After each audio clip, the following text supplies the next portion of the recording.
Good afternoon, everyone. Hope everyone is doing well. Welcome to the March 2022 Audit and Finance Committee meeting. And with that, I'll call the meeting to order. I would like to entertain a motion for the adoption of the agenda as presented, unless there are any recommendations for changes. So moved. Second. Can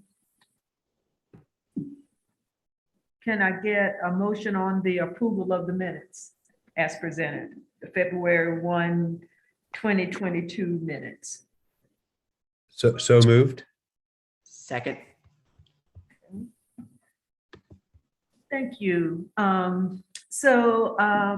We had an audit of the federal programs at the request of Mr. Kennedy, and we have a representative from Elliott Davis that's going to go over the results of the audit with us, Mr. Austin Miller. Welcome and thanks for being here to share this information with us.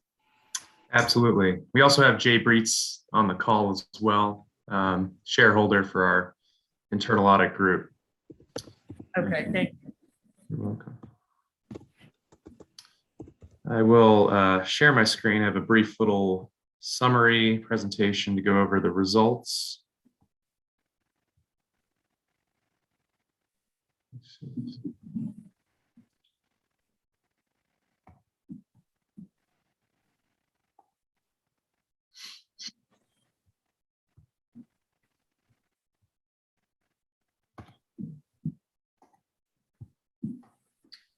Let me know if y'all are able to see that. Okay, see a thumbs up. Yeah, so as mentioned, we did an internal audit over federal programs for the fiscal year of 2020. And as I mentioned, I'm Austin Miller and I lead our risk and internal audit services group for Elliott Davis. Also on the call, as mentioned, Jay Breitz leads our larger digital risk services group, which houses internal audit and a few others as well. Getting into the scope, so we said federal programs, but being a little bit more specific, what was covered there, Title I Part A, Title I Part C, and Part D, and then also Title IX Part A, McKinney-Vento, and then basically the full scope of the grant and the application process and award process for that, all the way through to monitoring and reporting on expenditures, doing the various amendments and reconciliations between the key systems, and then document retention for compliance purposes. So essentially the full scope of each of those federal program areas were in scope for this particular audit. Just quickly, I want to go through our process at a high level for how we go about conducting these audits. So firstly, we actually conducted a risk assessment back in 2020 for the district, meeting with various stakeholders and reviewing policies, procedures, getting everyone's thoughts on kind of where the risks lie, both inherent risk and then taking into account any control activities that are in place and operating. From there, we developed an audit plan for the coming years, which is how we identified, federal programs as one of those audit areas, as well as, Don Kennedy identifying it as a particular area of focus as well. And then from there, once we identify the audit area, move forward with that process, conducting stakeholder interviews and walkthroughs with, key stakeholders from leadership within the district, as well as those individual contributors at the field level to understand the processes, the controls, the risks, opportunities for improvement, just to understand, where we should focus the majority of our time. From there, looking at individual transactions, looking at the budgets for each of these, federal programs for Title I and Title IX, and looking at how those expenditures and the documentation of those expenditures map to the budget for compliance purposes, and then finally summarizing that in a report and or presentation format like we're doing today. So kind of a very high level summary of what came out of this audit. You could see the 6 areas of focus that we looked at the scope slide. And overall, from a numerical rating, 3.2 out of 4, which, what does that mean? Satisfactory with recommendations. And you can read that definition, or the Elliott Davis definition below. Essentially, from a compliance perspective, we didn't deem that anything was completely out of the ordinary or required, immediate attention. There were no significant deficiencies from our perspective, just some potential areas for improvement from an oversight, and, documentation training perspective. So you could see there some findings within budgeting, claiming, and reporting, program and criteria monitoring, and then research and application and the system reconciliations and amendments. And then there were a few recommendations. Those are just, we have kind of 2 categories: findings and then recommendations. Recommendations are just, if there are additional things that the district would like to get in a little bit more buttoned up, or potential efficiencies that could be gained, not necessarily compliance issues or anything like that, just potential either cost savings opportunities, efficiencies that could be gained, automation where that makes sense, things of that nature. So coming out of these findings and recommendations, we met with key stakeholders within federal programs and with the district and started thinking about what are the outcomes or what should be done with these findings and recommendations. And we've already begun those conversations and actually put some plans in place to remediate or address some of these issues. And we've got a few what we call corrective action plans that have been put together. And again, the district has already started making some traction on these and has already begun implementing and addressing some of these items. The first one being strengthening the training programs. There is already training in place, but we identified some potential areas of improvement at the kind of the more detailed level to discuss the actual compliance requirements and additional documentation, and just getting everybody from the leadership level from a Title I and Title IX perspective all the way down to those individual contributors at the school level to understand completely what those compliance requirements are, because they are plentiful, and understanding the time and the effort and what is required of each of them to ensure that the district remains compliant with all those requirements. Next, monitoring and oversight. So this is just general, what we would call like QA function. And again, the district has already made some progress on this for identifying a centralized QA team to perform consistent, quarterly, monthly, and annual reviews of the budget and how that compares to expenditures, how the budget is updated on a monthly and quarterly basis, ensuring that the 3 systems that are talking to each other are reconciled and accurate. And again, documentation and all the compliance requirements that are needed for Title I and Title IX, ensuring that those are being sufficiently monitored. So district and the leadership has already been making some progress on this to ensure that the centralized QA function is in place. We've currently got a July 31, 2022 scheduled date for that. Finally, last 2 corrective action plans here, policies and procedures. This is just a very general, formalize the process for reviewing, updating, approving policies and procedures. We noted that there is some review and update of those policies and procedures, just having that formalized a little bit more, ensuring that the correct sign-offs and the dates for those policies are documented somewhere, just provides a little bit more accountability to ensure that policies are actually looked at and updated as needed versus when that is not documented or evidenced, the accountability can be lacking there. And then procedures, this kind of ties back to the first one with ensuring that specific desktop procedures are granular enough to ensure that the individual employees at the school level have a sufficient understanding of what's required of them on a day-to-day basis. And then finally, communication methods. So we noted that, and this is not abnormal by any means, that email is a primary communication of approvals and updates, things like that.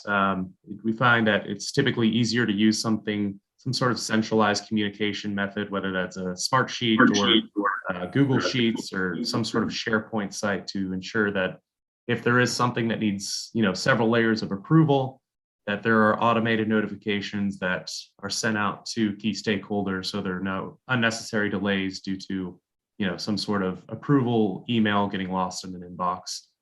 Just provides a little bit more efficient and timely approval process and just general communication process across the board for federal programs. And that is really all that we have. Again, we very pleased with the progress that's already been made on these corrective action items, and the communication of the findings, and just the understanding that leadership has had thus far with us. They've been very cooperative, and it's been a great experience. So thank you all. Thank you. Are there any questions? My question is, what is the follow-up process? Like, what happens now? I mean, when do you come back and do a review, et cetera, et cetera? Sure. Yeah. So, internally, as I mentioned, that centralized QA function is going to be put into place, which should have some ongoing monitoring. But from an Elliott Davis perspective, we continue to work with the district on other audit areas. And our intent is to have a follow-up review, when a lot of these dates hit, which I believe the latest one was 9/30 of this year. So we'll plan to not only catch up throughout the coming months as those corrective action plans are in process and as we're involved with other audits, but also validate, when those deadlines come, to make sure that they were sufficiently implemented. So what was the total dollar value of your total population, and what was the value of what you audited? I'm sorry, from a dollar value, what was the total? You said you looked at expenditures. Right. So it would have been for fiscal year 2020, and I'll have to verify the exact amount, but it would have been the full Title I budget for that year. So it was, quite a large dollar sum, and then also the inclusion of the McKinney-Vento budget for that year as well. So did you do 100% of the population, or what percent of the population did you audit? Oh, sorry. Yeah. For a sample perspective, we typically audit about 10%, and it depends on the specific population. And we actually go by the number of transactions and the materiality of those. So it's a little more complicated than that, but 10% would be a general kind of sampling technique. So I have a question. Sure. There's a lot of words in here that says develop training program, pilot a training program. Mm-hmm. So specifically, did we have a written and documentable onboarding training program for these staff working in this department? You stole my yes. question. Oh, go ahead. Sorry. Sorry, Joyce. Great minds think alike. But I mean, there's several words in here, and a lot of the planned milestones are creating training programs. Mm-hmm. If you read your audit, it sounds as if those did not exist. Right, and so they did exist. Our recommendation would be to bolster those training programs to provide more detail on the day-to-day activities that are required, specifically at the school level for those key Title I and compliance operators at the school level, so they understand what is required of them at a day-to-day level versus, here are the general supplement versus supplant, kind of higher level training mechanisms that are currently in place. And again, this was, go ahead. And I'm not trying to belabor the issue, but that answer sounds to me like there was not a specific training program in place for staff at the school level to understand their requirements. And maybe I'm wrong, Ms. Pilkey. I do see that you're on the thing, but when it sounds like they weren't trained on this. Otherwise, we wouldn't be having a recommendation to train them on this. So what was that gap? How are we onboarding this staff in these multiple locations so that they know how to do their job? And Right. that might And be a question for staff. Maybe Mr. Kennedy can help with talking about what we are doing. Yeah, so there's an annual training that takes place that's developed by the finance department. I want to make sure that there's an understanding why this audit was selected. And so we know that we have this huge influx of federal dollars under the ESSER, the ESSER 1, ESSER 2, and ESSER 3. And so the intent was the audit was to have the firm come in here, Elliott Davis, take a look at our processes and procedures and see where we need to shore things up to make sure that we were ready to be compliant with the influx of the new federal dollars. As Austin presented, I mean, it's like a 3.2 out of 4.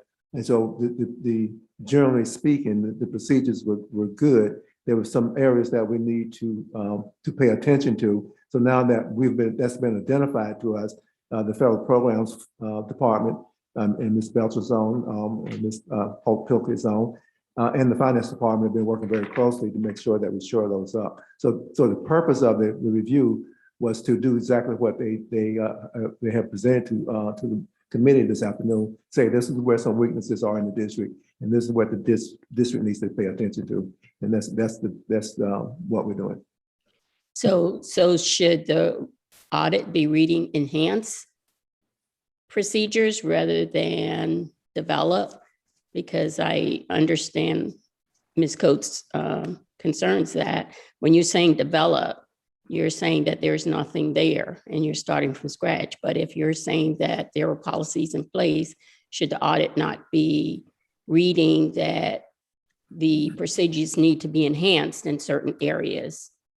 correct. And Or further developed or something to indicate that there are policies in place. right. And the actual audit report does have that wording, and y'all might be actually looking at. So we have a full report that includes additional details that we're happy to share with you, in a different forum. But we have the summary presentation, which kind of summarizes everything. So we do have that language in the actual version I shared did have strengthen versus implement. So it might just be a version control issue with what you are reviewing currently, but that is the language that is going to be present in the final report, and what has been issued is not implement, but rather strengthen or improve. So how does the finance committee or the board of directors access the final report? If it's already being enacted on, clearly it's been published. So that would be a question for Don or Jackie, I believe. So, Jackie, let's make sure that we get a full copy of the final copy of the report to the Audit and Finance Committee. And oftentimes, I would say in most cases, we don't wait until the final report is issued before we start planning our corrective action as was reported in the by the auditors here. So the corrective action process is in place before the audit report is found, before the final report is released. But Jackie, you can make sure that is sent to Trina, so Trina can get that to the Audit and Finance Committee. Will it go to the full board, the audit report? I mean, will there be a The presentation? total audit report or just the summary? Any part of this comes, I guess I'm asking, does any part of this come to the full board? Yeah, so it's an information item on the Audit and Finance Committee, so I would recommend that we would forward this to the full board as an information item. Okay. So I have one last question. I see a lot of, so obviously this was auditing activities that ended on June 30th, 2020. Mm-hmm. And so when did you complete the audit? So the audit was primarily done throughout the last quarter of calendar year 2021 and finalized in January. So, and the reason for that was that there were still funds from latter, fiscal years that were still being used. So we wanted to look at a period of time where the funds were completely expended. And that was the most current year at the time of, identifying the scope for the audit. So I think this might be a question for staff, but as we're looking at these completion dates, is there going to be recommendations to have more staff hired in this department above the 9 employees and the director? Is that why there's a timeline of 9 months or 8 months? Sorry, I don't understand the question, Mrs. Coach, when you say a timeline of 9 months. So a lot of these completion dates are September 30th, 2022, which is 9 months after January. I misspoke, so I meant to say 8 months. Is that because there's a plan to ask us to increase the number of staff in our budget for the coming year?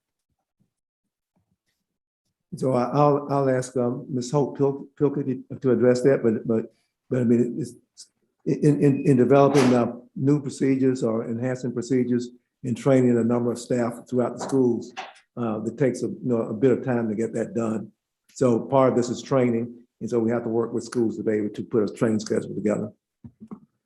Okay, so we should not expect there to be an increase in this budget for this department based on this audit. Well, so we have two points on that. Number one, we haven't developed the budget for next year, so I can't definitively say that would be no increases. And then also we have this huge influx of federal dollars. And so we do plan on hiring at least 2 additional staff members, but that would be funded through, in this case, the ESSER dollars versus the general operating fund. Austin, question. My read based on the way you presented it is that based on this 3.2 and the notwithstanding recommendations for some improvements, am I reading it right to understand that you don't consider this a high risk of being deemed not in compliance, right? As far as from a regulatory perspective, that's my take. I just want to make sure I understand it. Yes. Yeah. No significant deficiencies, which certainly anything compliance or, that would really jeopardize compliance, we would determine or would classify as a significant deficiency. So that is why we rated it as that 3.2 or satisfactory with recommendations. And one other point that I wanted to point out here is that, this is an audit report. However, we are operating as internal audit. And as Don mentioned, we work alongside management and leadership to ensure that we're communicating any findings or recommendations and corrective action plans. We're working alongside management and the district to help improve these functions. We're not operating as, a single audit or any type of financial statement audit as like an external auditor to, here's the report, here's the findings, go fix them. We're here to help the district to improve. So, a lot of the recommendations and the findings and the details that we have are primarily targeted for management in the district more so than, external parties. Austin, I don't know how long you have been working with the district, and Don and I were talking before the meeting about the last time there was a federal audit. Do you have any sense of that from anything that you've done?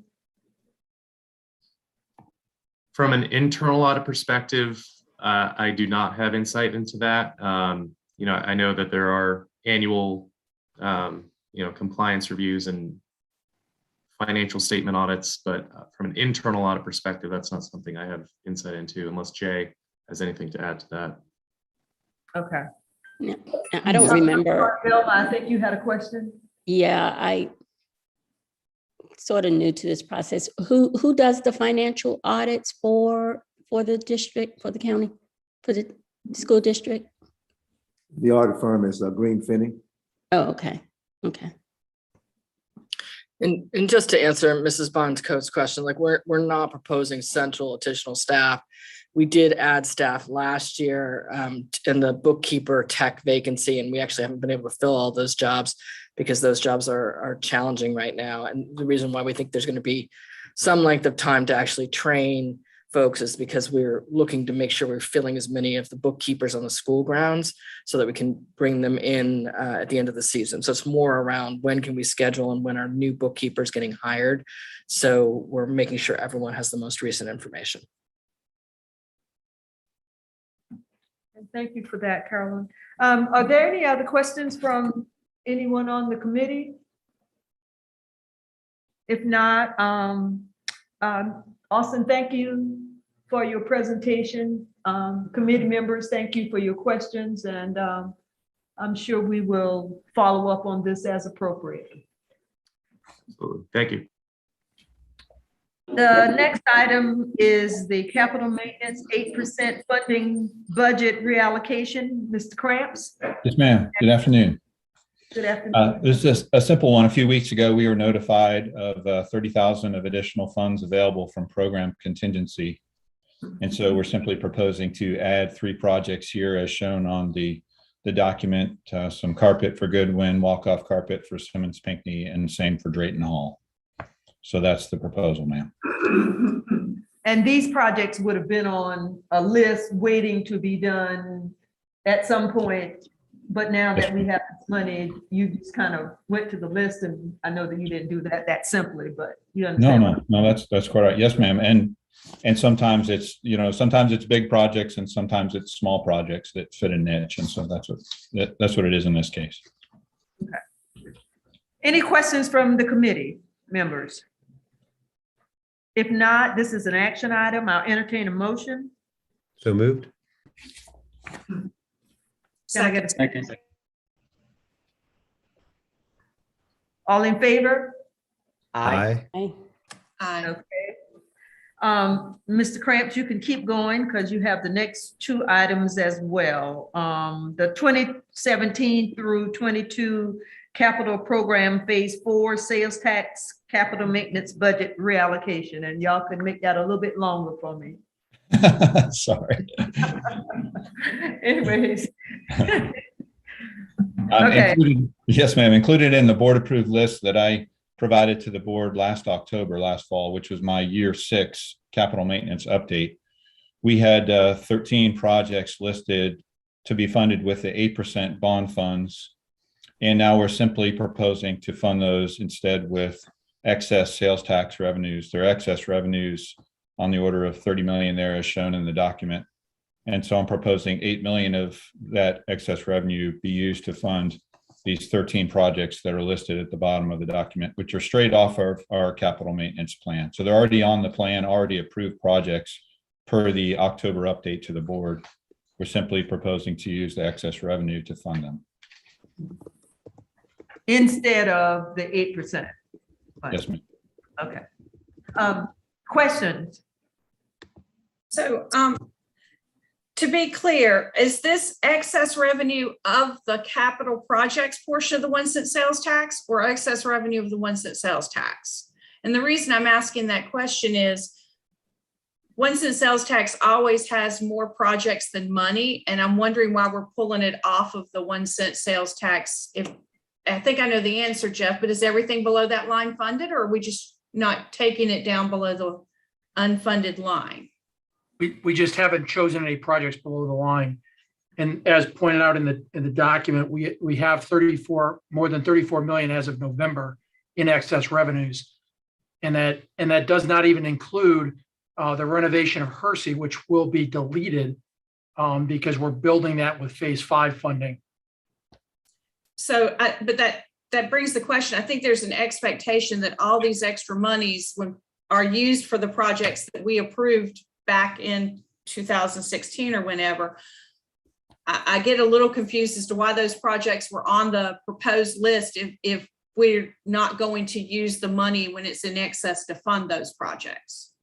The referendum included all of those individual capital projects, as you mentioned, but it also included capital maintenance and capital IT. So I look at it as capital maintenance is just one more of the projects that in this case, these are unfunded right now. They just happen to be capital maintenance projects. They're not listed as individual projects or weren't listed as individual projects in the referendum, but it was a line item in the referendum. And that makes perfect sense. I think my only concern is, we faced this before, is people have seen those project lists, seen that they are near the funded portion, and then they don't get done. Is there any concern on those unfunded projects that are published? I just don't want the public to think we're not using that money the way we said we would. Well, there are seven projects below the line. Most of them are advanced design or land purchases. So I think anybody could make an argument for any one of those. I would just say that the staff doesn't believes that this is the most important use of the funds right now. Thank you. Yes, ma'am. Any other questions? If Move not, to approve. Second. all in favor? Aye. Aye. Aye. Okay. Thank you. The second, no, wait a minute, let me see. Yeah, I think Okay. Tom. That's all for you, Mr. Cramps, right now. Yeah, okay, thank you. Fixed cost of ownership. Tom, are you out there somewhere? Yes, ma'am. Good afternoon. Good afternoon. So what we're bringing today is a request to reallocate $215,000 from fixed cost of ownership from audiovisual projects and upgrades and move that over to pay for some life cycle management replacements of our student devices. The projects that we had thought we were going to get from the schools in requests for audiovisual upgrades did not come through like we anticipated, but we are far behind on the student upgrades. Joyce, can I make a motion to approve or? I'll second it. Yes, absolutely. I was just reading something, so you guys are ahead of me. Absolutely. All in favor? Aye. Aye. Okay. Question, Now, did you have a question, somebody? yes. Okay. Are these at specific schools or what is this reallocation? Is it going to be geared to specific schools? No, ma'am. So when we replace our student devices, they're based on the age of the device. So once they reach a certain age or they cannot be upgraded, they then are automatically at the top of the list. So the schools were rolled out in a certain order of priority, and then the life cycle management, we try to keep that same order of priority. Okay, thank you. Yes, ma'am. Okay, moving right along, the 2017-2022 capital program technology replacement and upgrade. Tom? You can- Yes, ma'am. So on this one, we're asking to reallocate $165,000 from our contingency to project management. And the project management will pay for mostly contractors that we use to manage the upgrade of the systems paid for by the penny sales tax. Did I see something in this, Tom, that referred to contractors?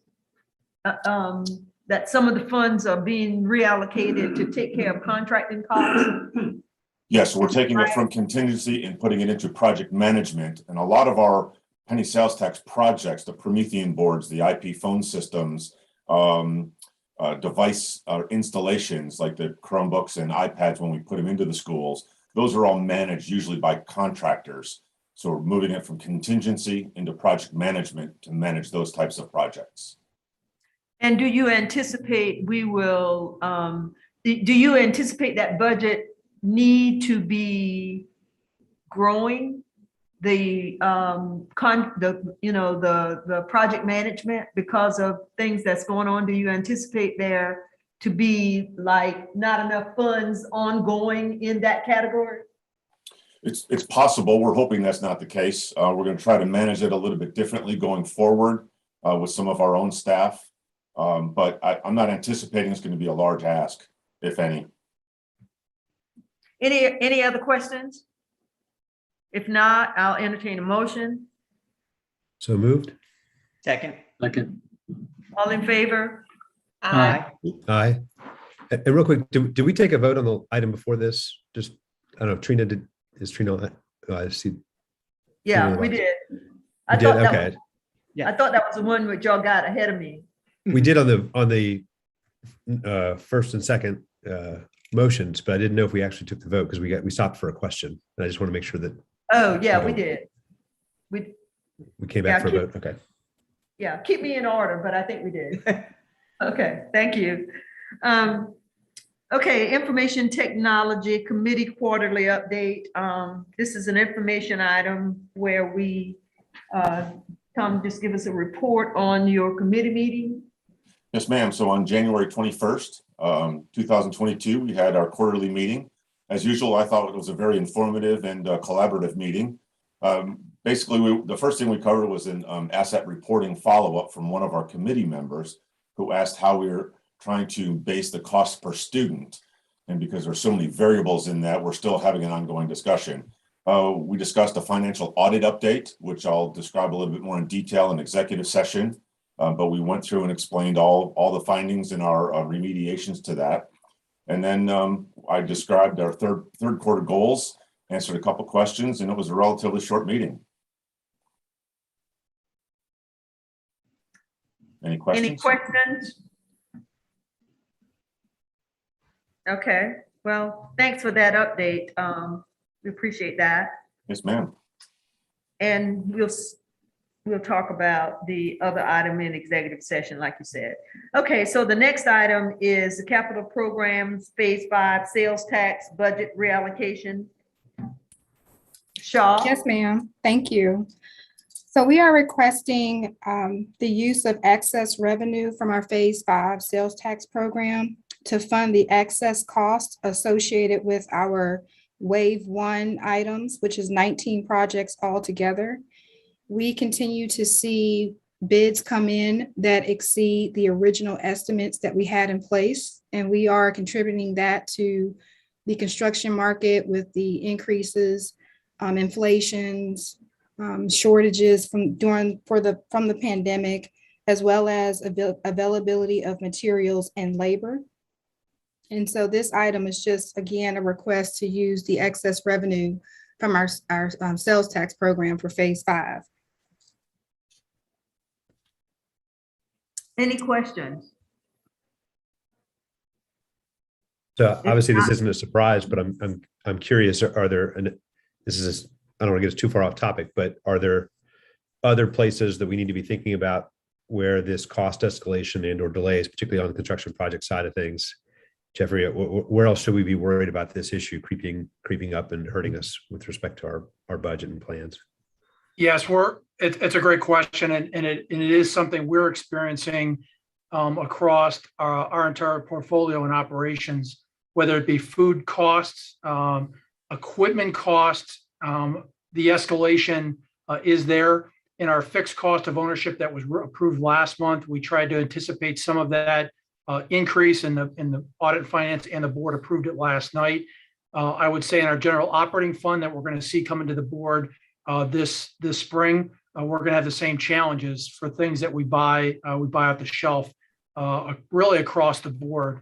It's a matter of just trying to get a good handle on the calculation to see what we want to project for that, and wherever we can decrease cost, wherever we can manage with less, we certainly will. But if the cost of a bolt doubles, you got to have the bolt in most cases. So we're just gonna have to keep tracking it. We get some good insight from our support firms on what they're seeing in the industry, and hopefully at least one of the webinars that I attended last week said was that we may have hit the maximum amount of that increase coming out of COVID, and it'll still be there, but not as bad as it was. Hopefully, it won't be as bad as it will be in the future as it has been in the past year or two. Are there types of equipment or types of components that you're trying to look out 12 and 24 months in terms of lead time items that you might choose to try to pre-fund? That some in other industries, people are going out and purchasing sort of roofing materials well in advance of what they know they need them because they need to get a hold of it, stuff like that. So Ron, I saw Ron already give the thumbs up. We are seeing much longer lead times in some of that larger equipment, HVAC units, insulation, roof insulation's a tough one. And so we are trying to get ahead of that as much as possible, because we have a tight window to complete most of this work, which most of it has to be done in the summertime when the kids aren't in school. And so Ron's been working really hard, partnering with finance to try to get funds earlier so that we can order this stuff. But that, in addition to the cost, the lead times are going to pose a challenge. It'll be a challenge this summer, especially. Custodial fees are up 12% to labor. It's all over the place. And that's from Service Solutions, a nationwide company. So metals, different kinds of metals, retractable aluminum, steel, et cetera. It's kind of all over the place. Including You hit it wooden with roofing too. Well, I'm sure you're obviously way ahead of us on all of this, but if you think about things that you need, that you will need, and we have to figure out how do we get those properly approved and funded in a way that works, I don't know how we can help, but obviously, let us know how we can help if we can. Thank you. That's a very good point, Kent. Yeah. So can I guess my question is, this is the 23-28. Have we started collecting these sales since yet? These are 23-28. It's all based on projected revenue. Okay, so it's projected that we're going to be, so that could be a double whammy in that we may not meet these projections of being so high above. I mean, that's a year out. So that's another great point, but it actually won't be we don't think it'll be a double whammy. The expectation and the projections are much higher than they were when we developed this program 2 years ago. We're seeing that in the actuals. This past year, 2021, we were farther over our 2% projection than we ever have in the time that I've been here. It was incredible the amount of money that we took in 2021 for the phase 4 sales tax. So PFM just recently completed the updated projections for the 23-28 program. And there's, even when we use conservative growth estimates, the projected revenues have gone up significantly from when we looked at it 2 years ago. I just kind of piggybacking on what Kent said, we know we have to spend more money. We're assuming we're going to get more money. And I would prefer those two things to be the same. We know and we know, or we don't spend what we assume. So that was my concern on that. My only other question is, we don't have an elementary school in D9. We don't even have the dirt, so it can't be the advanced design, et cetera. We don't know how it's going to land on the dirt if we buy it. So how has that cost gone up so dramatically? Jasmine, do you have any specifics on the D9 project? Not particularly the D9 project. We certainly use Hersey's estimate to forecast what we believe it would be for the D9 project to be completed on time and within budget. But of course, once we get to the point where we get a hard bid on that project, we will know for sure how much it's going to cost at that time.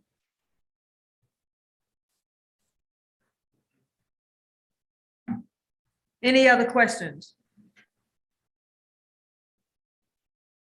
I think this is. If I may just add to Ms. Coates, to your question about the projections, this is our latest projection from our financial advisors based on a 2% growth.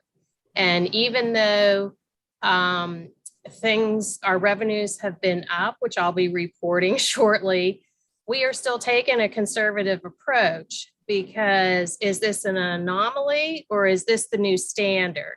So until that is really established, we will be staying with that 2% growth rate to protect ourselves, as you just mentioned, that we don't want to get ahead of ourselves or ahead of the expenditures. I think at some point, if these costs continue to trickle through the high level corporate structures, they're eventually going to trickle down into people spending money. And we're relying on them coming here to buy stuff. And I just don't want us to get ahead of that. We're on the front end with very expensive projects becoming more expensive, but the back end of that, at the end of it, is the people will be taking less trips, will be spending less money. There will be less money out there for bonuses, raises, et cetera, for employees. I just don't want us to get so far ahead of that with projecting out 23, 28 before we're even into 22 really well. But I'm glad you're on it, Joyce. You're welcome. And we're still using a conservative 2% growth. So we are watching that carefully every month. Okay, thank you, Joyce, for that. And unless there are any further questions, which I'm not trying to stop the questions, but if there are no questions, I will entertain a motion. So to moved. Second. All in favor? Aye. Aye. Okay, Aye. thank you. Okay, Ms. Shaw, you also have 2023-28 capital improvement sales tax early out projects. This is an information item. Yes, ma'am. This is an information item, and as we get closer and closer to our April 2022 projects being completed at that time, this item is just to inform you of how we plan to redistribute the funds in order to make sure we meet or spend our $15 million that we have set for that early out one band. Any questions concerning this item? Okay, Joyce, we've got you for the monthly capital projects report. Thank you, Ms. Shaw. Thank you. Thank you, and good afternoon, everyone. I'd like to present the January 2022 capital projects report. And as I mentioned just probably 5 minutes ago, I'm happy to report that the October sales tax collections were 2.7 million above our 2% projected growth. Our expenditures for the 2010-2016 capital building program were $9,000. The expenditures for the 2017 through 2022 program were $4.5 million.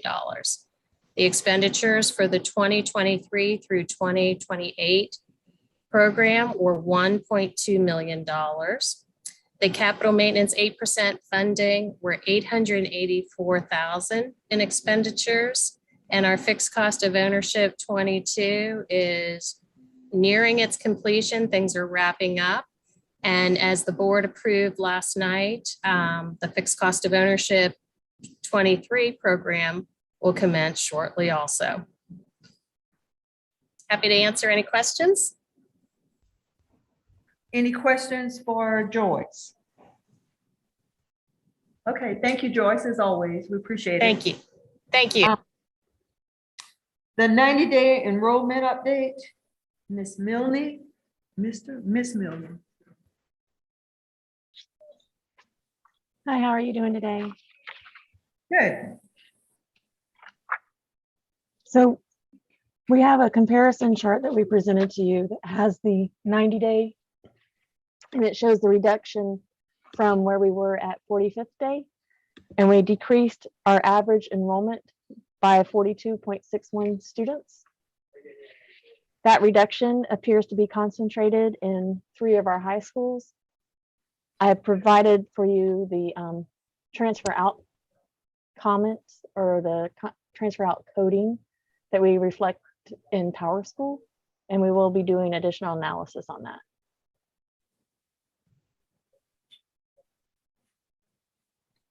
Any questions? So when will we get the live-in attend report? How far off is that? That comes out of operations, Jeff. Yes, ma'am. It was put in the superintendent's board report last week. So it's available, and it's available online. So it came out last week. So it's on the website?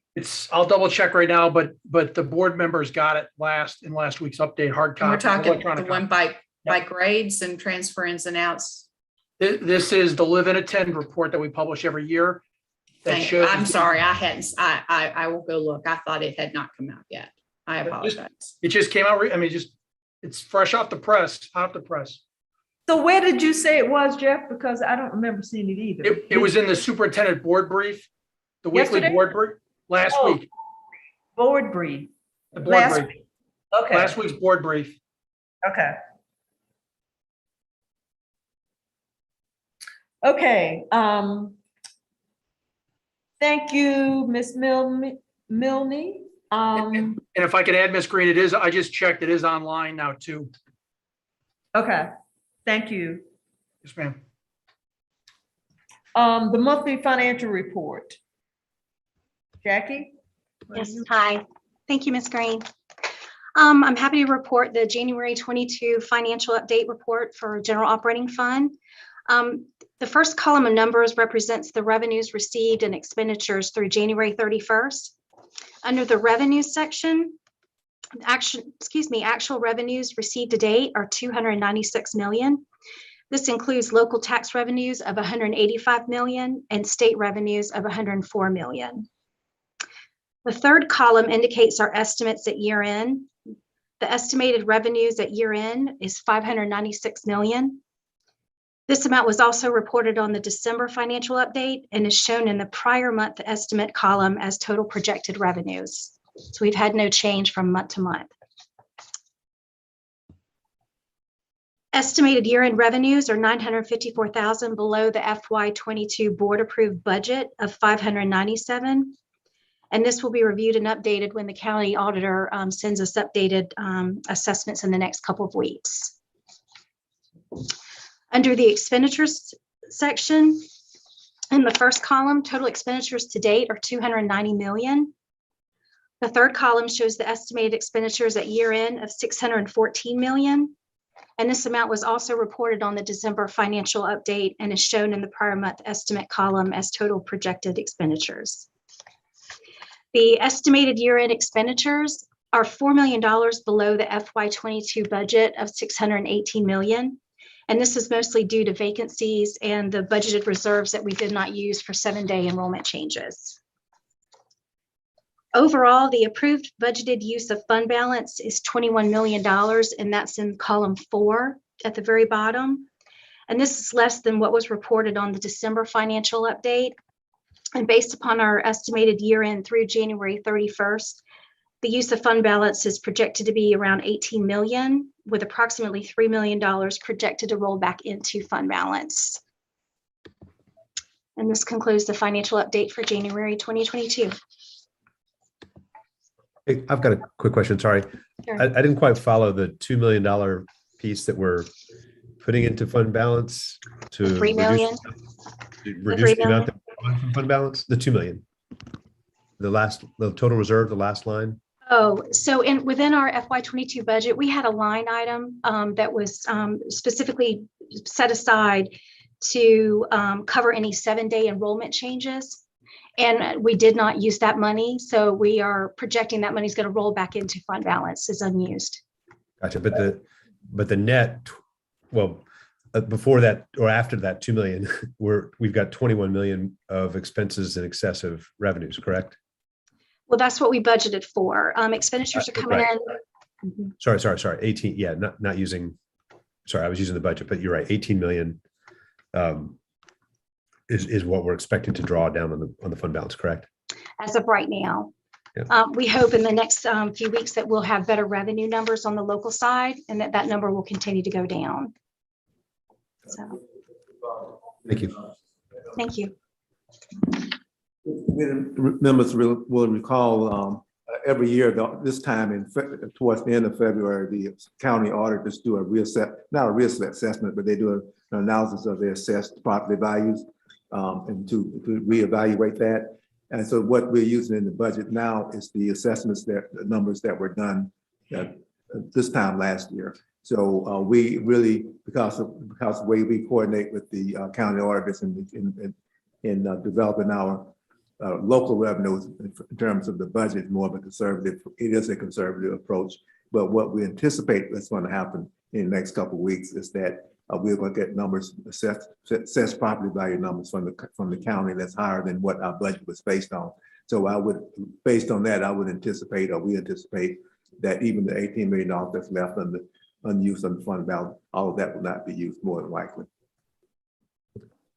Yes. Fingers crossed. Do you have another question, Kent? No. Are there any other questions? Okay, so the next item is the multi-year budget update. Yes, ma'am. Yes, so this also was included in your packet.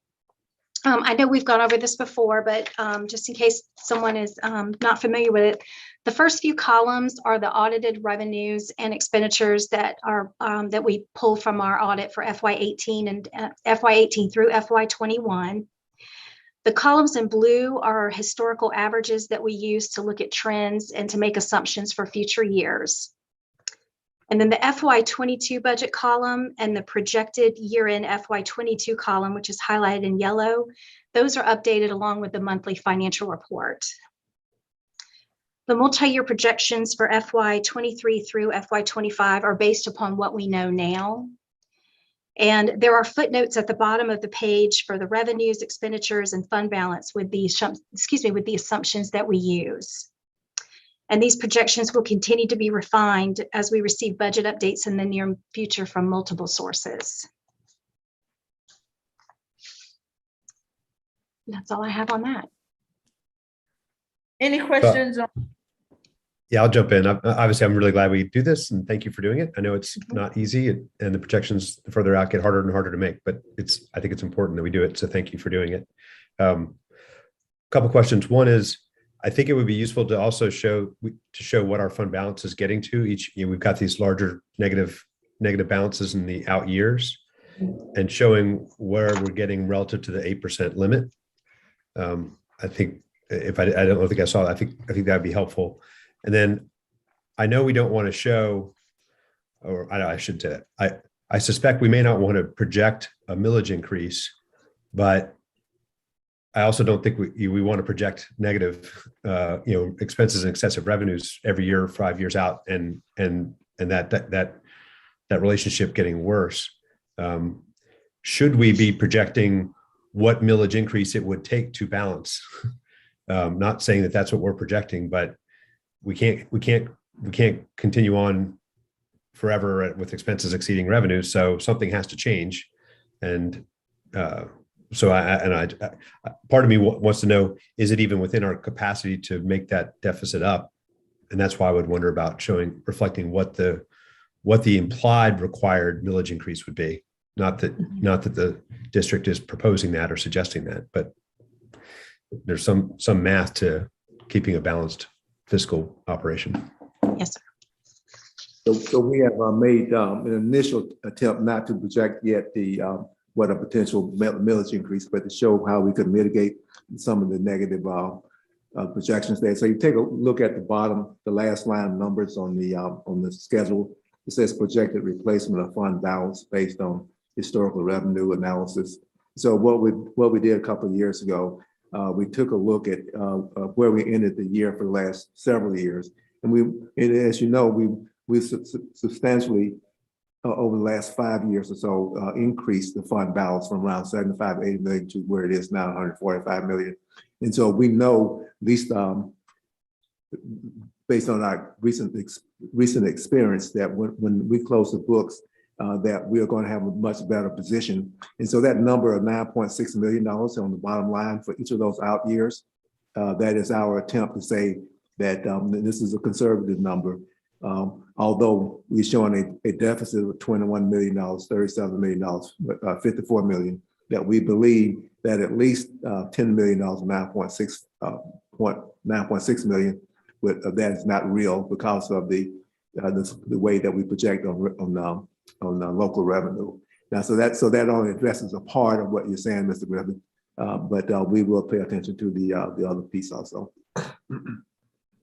And that piece you're projecting makes sense to me, whether it's unfilled positions that cause that delta, whatever causes it is kind of irrelevant.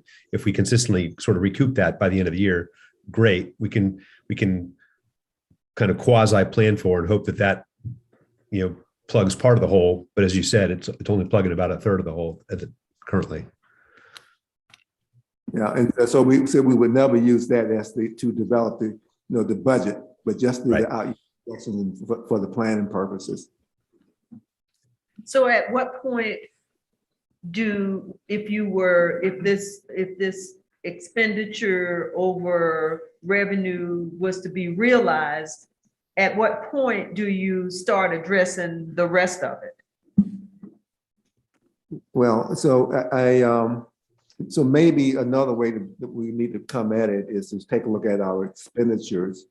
Because the reason why we've been able to increase the fund balance, we always bring a balanced budget to the board. You have to do that. You have to have a balanced budget, and our expenditures have either revenues come in higher than the projected, or expenditures have been lower, or a combination there. And so maybe it's taking a look at taking a closer look at our expenditures that we don't, so like not use it to balance the budget, but to do the out year projections.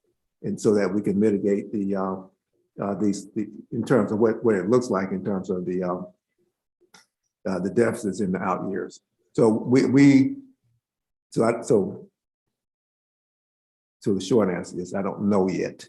Okay. But as soon as the interim CFO is back in operation, we will we'll get back on it. And I will also say that another piece of this is actually taking a look. So this is just sort of like taking a look at revenues and expenditures at a high level, projecting them out. And so what Shauna is working on is actually looking at it from a program standpoint. So we have the new vision of kids reading on grade level by grade 5, and we have a number of expenditure line items to support that.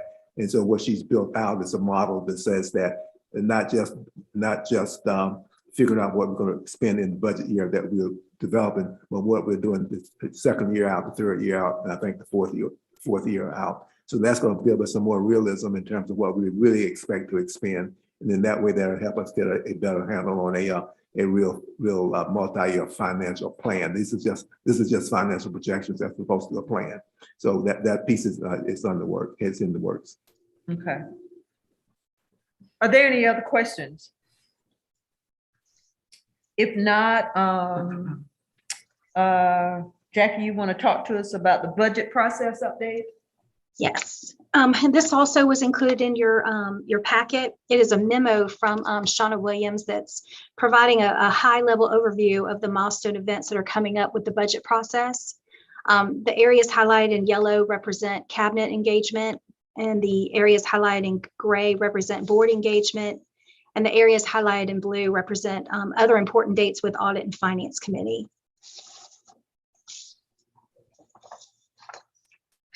And that concludes the milestone calendar proposal. Any questions about the process that's outlined? Okay, and the next. I'm sorry. So it does appear that you're ready to present a semblance of a budget, Mr. Kennedy. It looks like you're ready for the workshop with the board. So I'm not looking at, I had rolled my screen up, and so I'm not looking at 3/14 is the date that's listed for the board's workshop. 3/14. Yeah, 2 weeks. That would be at the committee of the whole for March. I didn't think. Well, so the intent is not to, I can tell you now that the intent is not to present budgetary numbers to the board on March 14th. I think that is, I think that's scheduled for April. Currently, the staff is still working through the strategies for next year, and so we won't have those strategies finalized by the committee of the whole in March. But we will get something at the committee of the whole, some introductory. And I guess if you were coming to the committee of the whole in March, that means you'd be going to the committee of the whole before it came to Audit and Finance. And we don't really want to do that, do we? That's great. So Sean and I had a conversation on this, I think late last week, I think Thursday or Friday, on these numbers to that exact point. This is the March Audit and Finance Committee meeting. So we would not go to the board until we had the April Audit and Finance Committee meeting. And so y'all just need to look at those. Yeah, dates I'm starting a little bit, and so I will validate all these, these line items in probably towards the end of this week. Ms. Williams is in labor right now as we speak, so I'm not in labor and told you what you needed to do. Okay, so y'all will look at those dates and maybe work on those dates some. That's great. Yeah. Jackie, if you take a note of that, so we can follow up, okay? Any other questions about the timelines?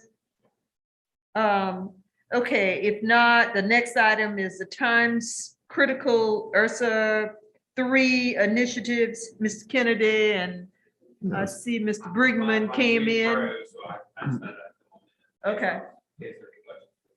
Okay. So at the committee of the whole meeting in February 14th, I presented to the board 3 line items that we need to, out of the ESSA 3 funds that we need to start expending dollars on. We call those time critical. And so those 3 time critical items are listed in your handout. They are associated with mental health, broadband, and HR staff initiatives. And so what the intent this afternoon is to present what those are to you all, to the committee, with the intent of moving forward with the expenditures. Now, the full ESSA 3 plan, that as all federal grants have to be submitted to the State Department, the South Carolina State Department of Education for approval. So we have submitted the ESSA 3 plan to the state that took place some time ago. So the expenditures in the allowable categories have been approved by the state. And so what this is here, because we have needs that are urgent right now, we want to go ahead and start expending in these 3 areas. So the first area is mental health. And on the screen here, it shows $14.3 million in mental health services. They're listed by line item. Ms. Jennifer Coker, who oversees the Department of Alternative Programs and where mental health work operates out of, presented to the school board last night, her thinking and plans for mental health. And so you can see we have line items for personnel, professional development, contracted services, et cetera. And so we have a significant issue with mental health services amongst our students. That is consistent with what's happening in the state, as well as across the country. And so we feel it's important to go ahead and start expending the funds to support our students as soon as possible. One of the challenges, though, that we will have is that there are shortages, personnel shortages in the mental health services field and the social work field. But at any rate, we're ready to go ahead and get these positions posted and begin the hiring process. So that's for the mental health. On the next item is $1.5 million for broadband. And so there we have pockets of inaccessibility throughout the county, in various places in the county, for internet connectivity. The operations department is planning on a pilot out in the Edisto area, and I know Jeff's on, he can go into more detail with that question. But out in the Edisto area where Jane Edwards Elementary School is located, to modify, renovate the tower out there to see whether or not we can get additional connectivity there. Based on the outcome of that pilot, there are 3 other locations in the county where these funds would be used, up in Arendal and a couple of locations in schools in North Charleston. And then the last piece here, HR initiatives, and Mr. Brigman he is here to answer questions on that. But essentially in 3 areas. One is that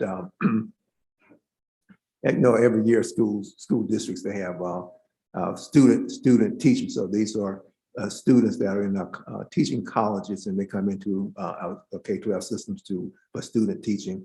And what we're trying to do is to entice the students that we have this year to come back to work for the district once they graduate this spring, to come back and work for us as teachers this fall. And this is an incentive package to do that, pay them a stipend up front to pay for their testing with the praxis exam and that type of support.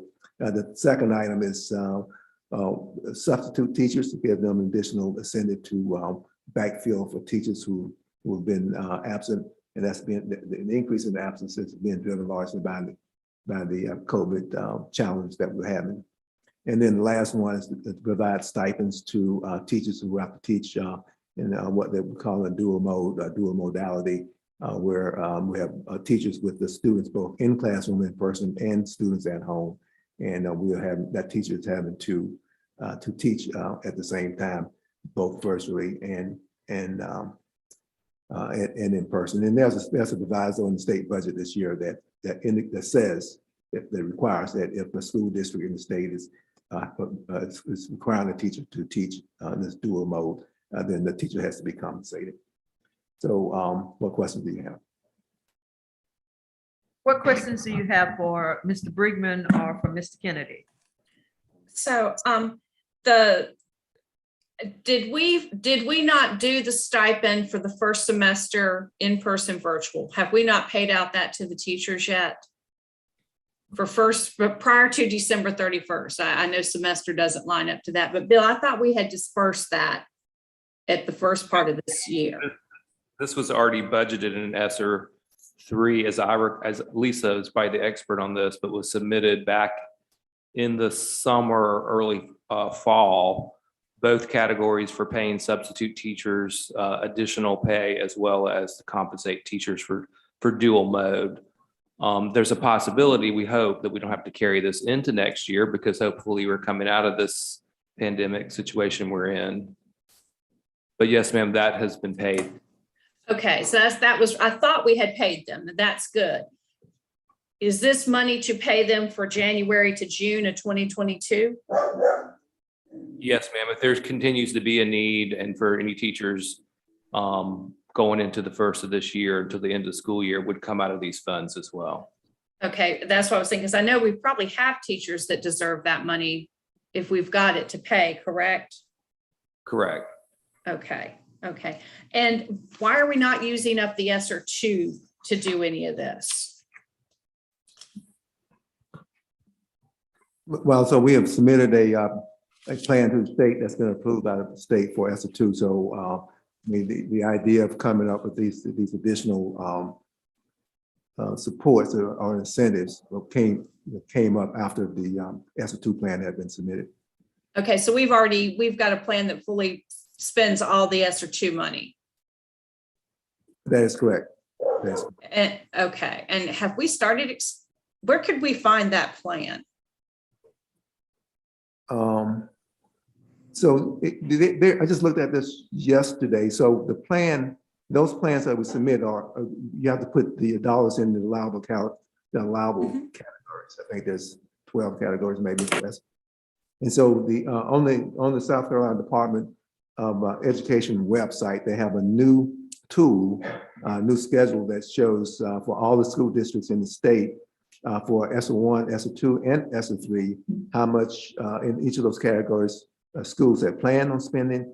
And I think the latest data is as of maybe, I think last month or maybe January, it shows how much has been expended. So when we do the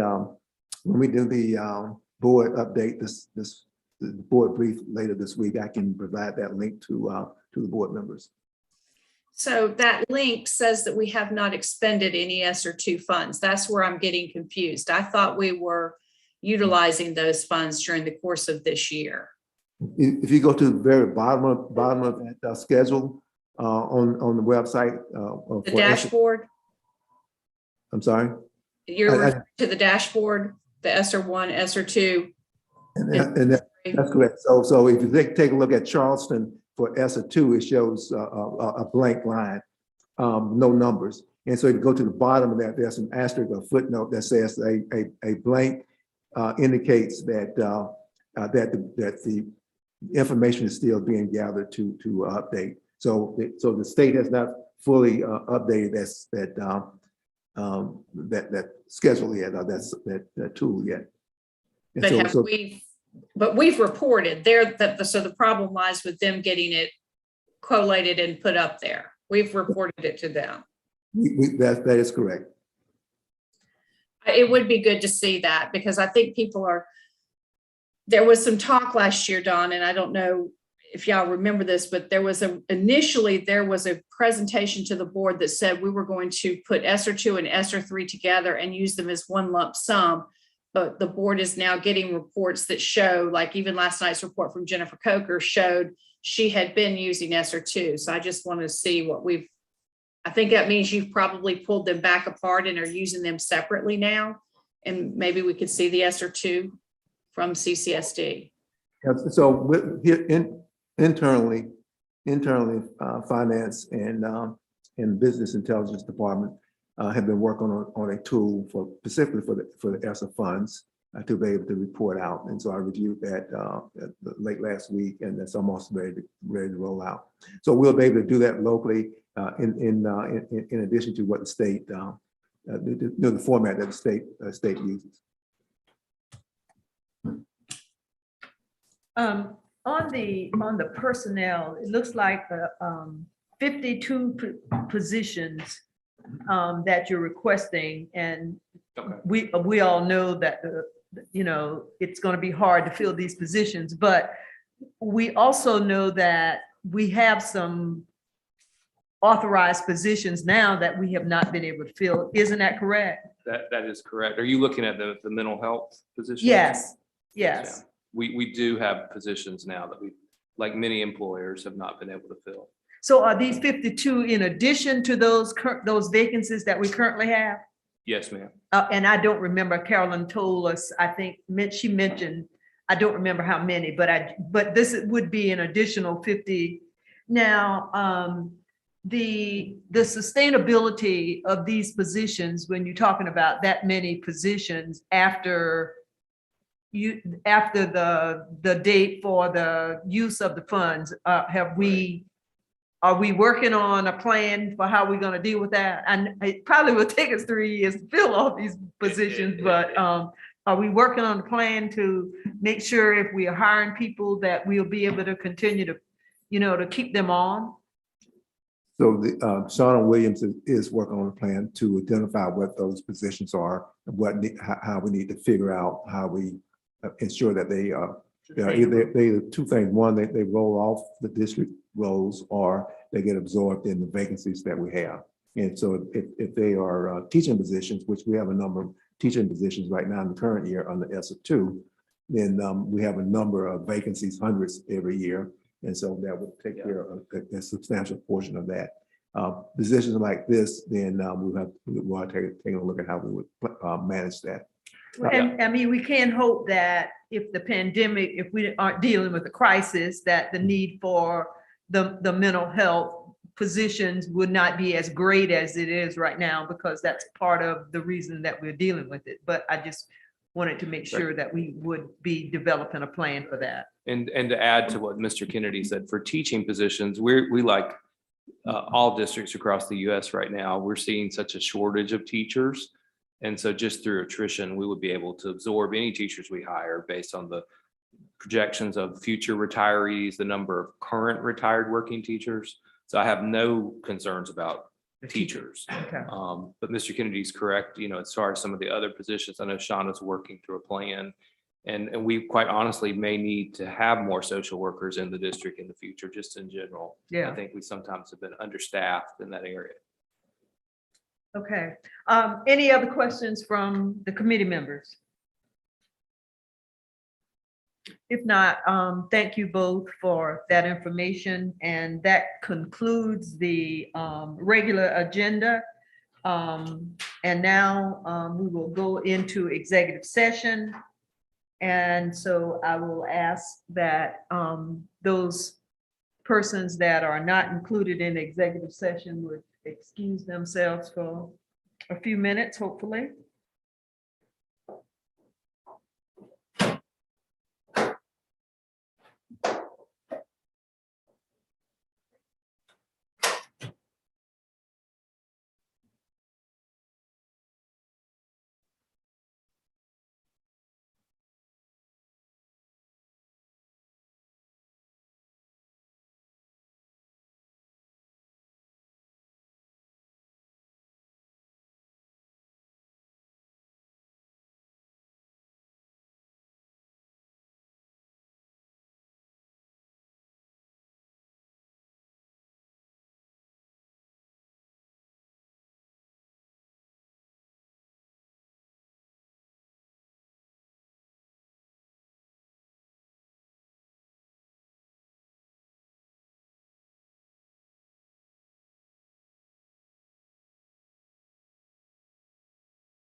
Are we good? Okay, so we are back in to regular session. We had discussion on 2 items and we will not be entertaining a vote on either of those items at this time. We will now determine the agenda items that will go to the board.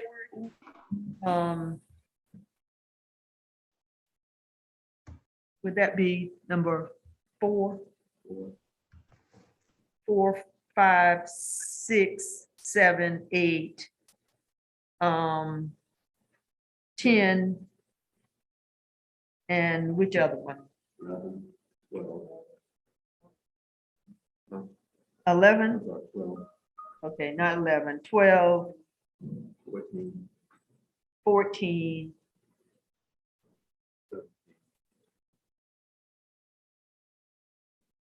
not 16. Well, that needs some work. Yeah, okay, so 17. And we will not be taking the district for contractual matter to the board. What about the information technology? Does that need to go to the board? I'm thinking not. Yeah. Yeah, okay, I didn't think so. Okay. So you got that, Trina? Got those? Okay. Next meeting is April 5th at 2 o'clock. I'll entertain a motion for, anybody has any questions? I think this is my first 2.5-hour meeting. But anyways, thank y'all for hanging in there and thanks for your input, and we will